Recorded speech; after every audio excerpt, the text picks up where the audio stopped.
Ladies and gentlemen, fasten your seatbelts as we delve into the high-octane drama unfolding at Alpine F1 Team.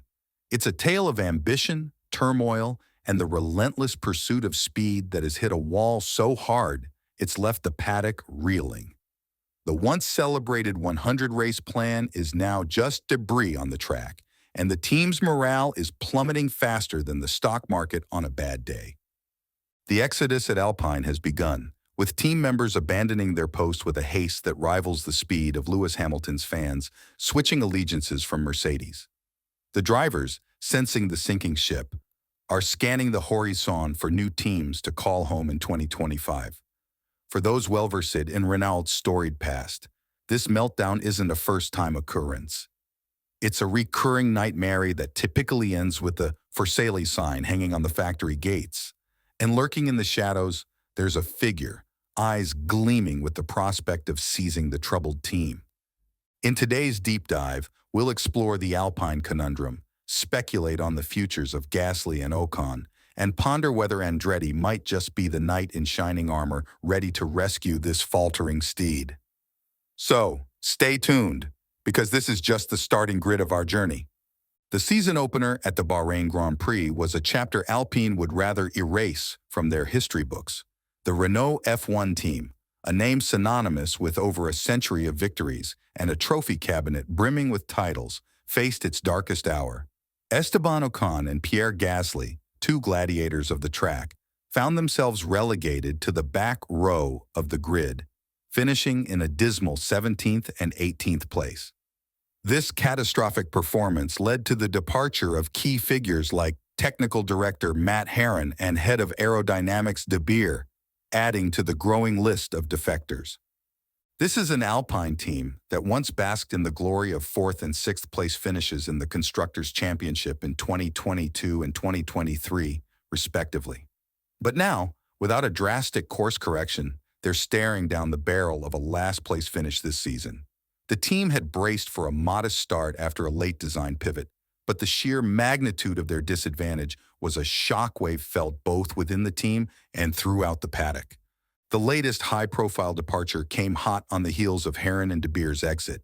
Bob Bell, the championship-winning engineer and the mastermind behind Alpine's last world titles with Fernando Alonso in 2005 and 2006, bid adieu to his advisory role.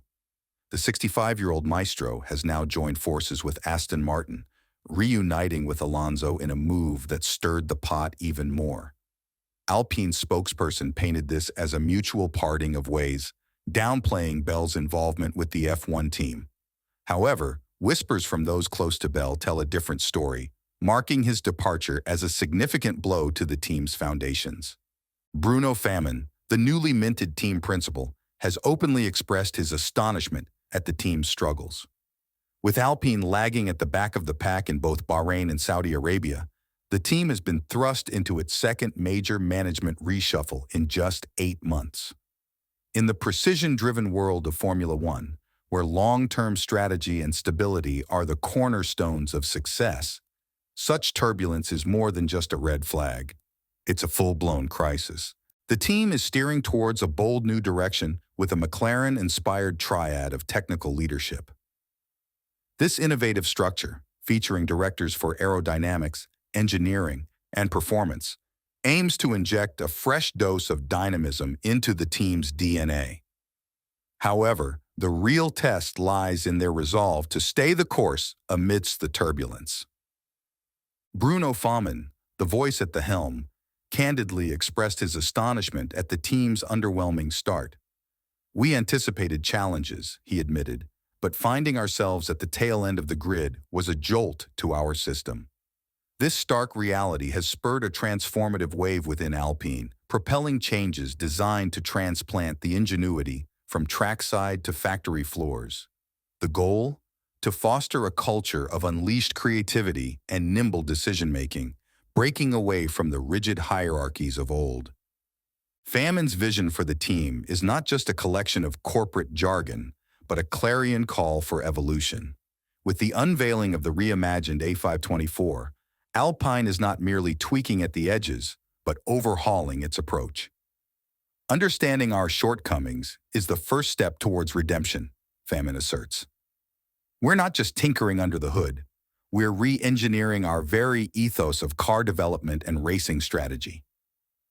Yet the road to recovery is long, and the specter of Renault's past looms large.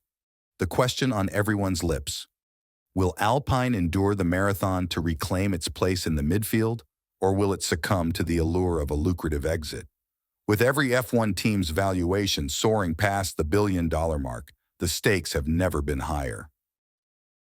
Enter the Andrettis Saga, a narrative familiar to every F1 aficionado. Denied entry as the coveted 11th team until 2028, Andretti is on the prowl for an alternate route into the sport's elite circle. With General Motors backing, their war chest is ready, and the prospect of acquiring Alpine is more than just idle speculation. It's a strategic maneuver that could redefine the grid. Eddie Jordan, the former F1 team owner turned pundit, recently weighed in on the matter.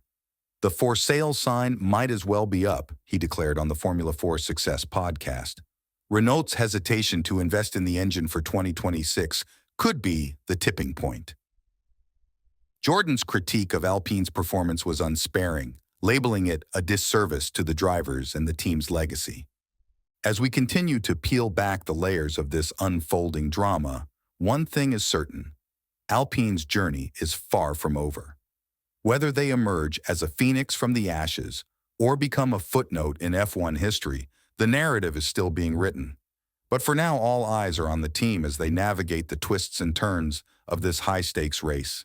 Stay with us, as the Alpine story is only gaining speed. The drama off the track can be just as intense as the battles on it.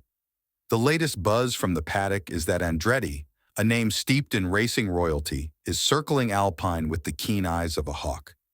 After missing out on the Sauber team, which found refuge under Audi's wing, Andretti's appetite for a slice of the F1 pie has only grown more voracious. For the Alpine drivers, the situation is nothing short of a heart-wrenching ballad. The once promising seats they occupied have turned into thrones of thorns as the team's performance spirals downward. The legendary Eddie Jordan, never one to mince words, has cast a spotlight on the plight of the drivers, branding the team's current state as nothing short of a fiasco. It's a spectacle of despair, he laments, to witness talents like Gasly and Ocon shackled by machinery unworthy of their mettle. As the season progresses, both drivers find themselves at a crossroads, their contracts dwindling like the final laps of a race. The paddock whispers of vacancies at prestigious teams like Mercedes, Red Bull, and perhaps Aston Martin, beckoning like beacons of hope. In the ruthless world of F1, a driver must always be in pursuit of a car that can match their ambition, and for Gasly and Ocon, the search is more desperate than ever. Pierre Gasly, with the wisdom of a seasoned driver despite his youth, has voiced his disillusionment. 7 years in F1, he reflects, and yet here I am, grappling with a car that's more anchor than sail. His gaze is set firmly on the horizon, yearning for a team that can reignite the spark of victory within him. Esteban Ocon, ever the optimist, clings to a sliver of hope. Frustration is a fuel, he declares, and will burn it to forge a stronger bond within the team. Yet, even his positivity cannot mask the urgency of the situation. In the silent moments away from the cameras, one can sense the driver's eyes scanning the paddock, searching for an escape route from their current predicament. And what of Renault? The whispers grow louder that they might soon retreat from the grand stage, their legacy sold to the highest bidder. Andretti, with the might of General Motors behind them, stands ready to pounce.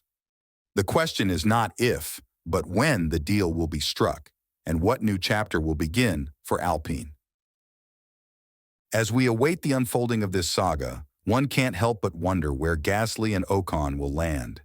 Will they find themselves in the cockpits of frontrunners, or will they become the architects of a new era at another team? Share your predictions, your hopes, and your insights, for in the world of F1, every fan is part of the story. Until we meet again at the next checkered flag, drive safe and farewell for now.